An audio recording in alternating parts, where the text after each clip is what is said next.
I've had a number of these camera drones, and for me the most important thing is they fly reliably, have decent flight times, but also that the camera quality is very good, meaning a close to 4K camera. These, some of these aren't the highest resolution. This one that I have here, the Ruko F11 Pro 2 Plus, has some additional features. Better camera, as you can see here as I'm tracking that or following that truck. It's not tracking it, it's following the truck. But you can see the trees, the leaves, the details are very good. I'm going to go into a lot more detail about this drone, show you how to set it up and get it running, so on and so forth. So stick around. I have the Ruko F11 Pro 2 Plus. And the Plus is better camera and better features for those night shots where you're kind of taking pictures of a city far away and the lights are kind of cool. So they've upgraded some things from a camera perspective. We've got 8K photos, 48 megapixel camera. Obviously it still has the 3-axis gimbal, which I think is super critical if you're going to have, a drone that will take decent pictures. So I've upgraded that. The performance on distance has been increased. It's hard for me to test it because I fly in a FRIA and I can't fly 10 kilometers away. So, I can't do some of those things. But all in all, this is very similar to the other Rukos that I've had, where this plugs into the phone.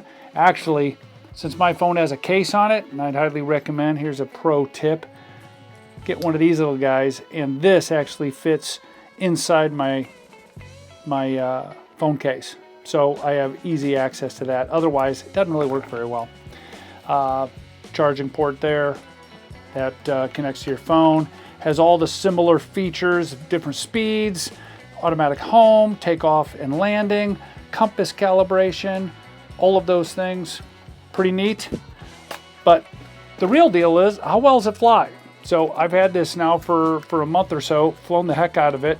Let me show you how to get this thing up in the air and show you some footage.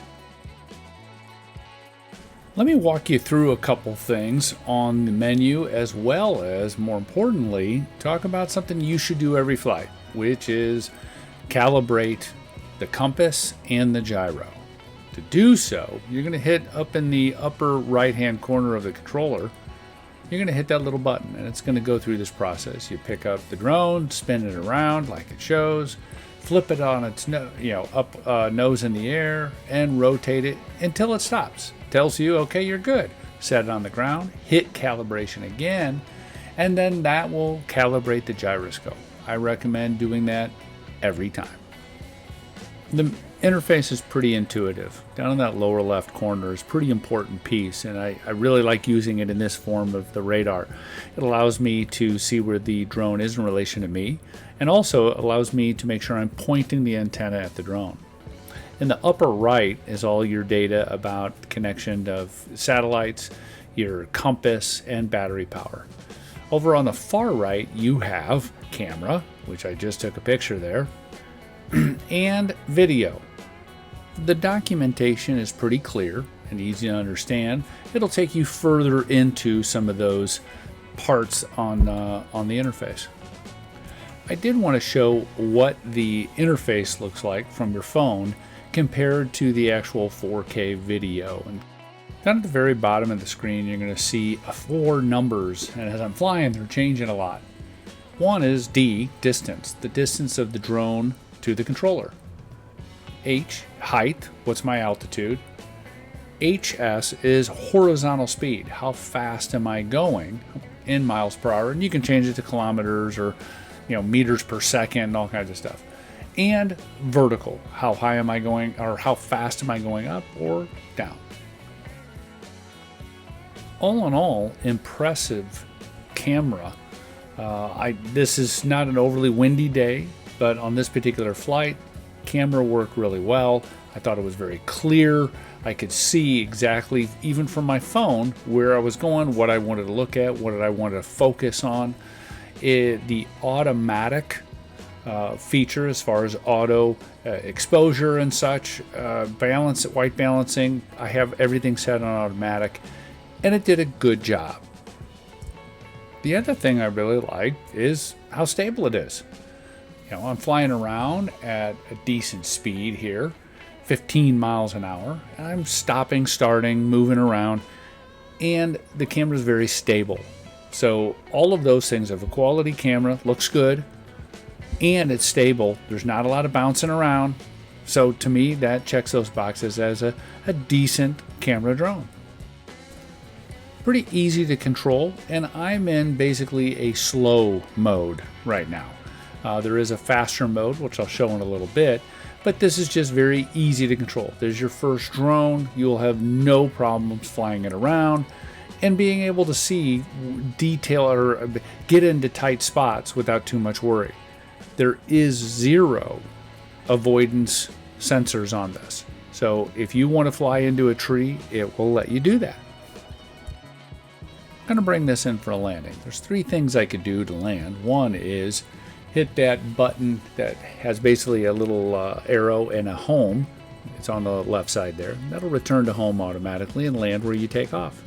Above that is a landing button. If you hit that, it'll automatically land wherever you're at.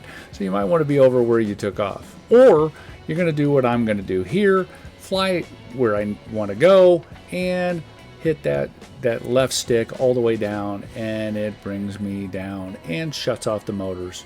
I'm good to go. Another feature, GPS follow, which basically is going to follow the controller.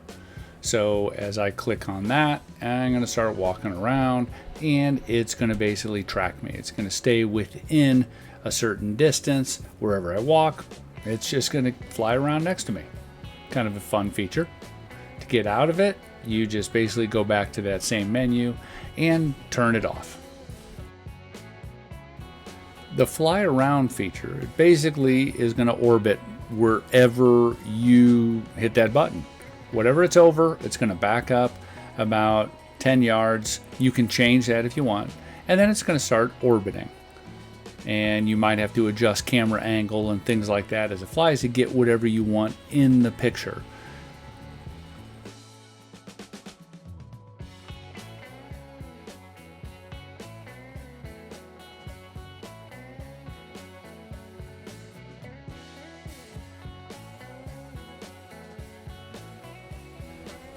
To stop it, you go back to that menu and click. You'll see fly around. I click that and it exited.